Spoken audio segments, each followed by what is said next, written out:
Je vous le disais en titre, environ 800 000 foyers étaient encore privés d'électricité en fin de journée, cela des Pyrénées-Orientales jusqu'au Poitou-Charentes, ce qui occasionne des problèmes en cascade. Il faudra au moins 5 jours pour retrouver une situation normale. C'est ce qu'ont pu vérifier sur le terrain François Privat et Fabien Tormos. Ils étaient aujourd'hui au Pilat. Partis tôt ce matin de la région parisienne, ils sont enfin là. On va déjà voir la hausse qu'il y a. Première mission pour ces techniciens, rétablir l'électricité dans ce quartier du Pilat-sur-Mer où l'on trouve plusieurs commerces. Les gens ils nous arrêtent pour qu'on puisse leur remettre du courant, réalimenter, mais on ne peut pas être partout. Donc on fait ce qu'on peut déjà sur certaines choses et puis après on voit. Christian l'épicier est inquiet pour la marchandise stockée dans ses congélateurs.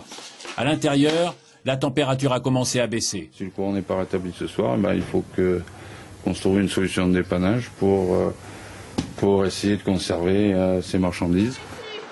On garde sa bonne humeur et c'est l'épicière qui offre la tournée. Je crois qu'ils ont un peu soif. Et ils sont un peu fatigués surtout. Alors si on peut les aider, eux ils nous aident. Si on peut les aider aussi à notre tour, je trouve que c'est normal. L'intervention, longue et fastidieuse, va durer plusieurs heures.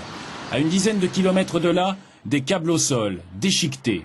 Ici, ce n'est probablement pas une rupture, mais un court-circuit qui a entraîné la panne. En clair, les fils se sont entrechoqués avec la violence du vent. C'est une ligne 20 000 volts donc, qui dessert à ce moment-là plusieurs postes. Et donc à chaque poste, des dizaines, des centaines d'habitations. Voilà. Et là, vous allez remettre l'électricité avant ce soir ? Là, ce soir, c'est en route, effectivement. Les travaux ont démarré et ce soir, ça sera remis. Ils font ce qu'ils peuvent, les pauvres. Ils sont demandés un petit peu partout, donc il faut avoir beaucoup de patience pour ça.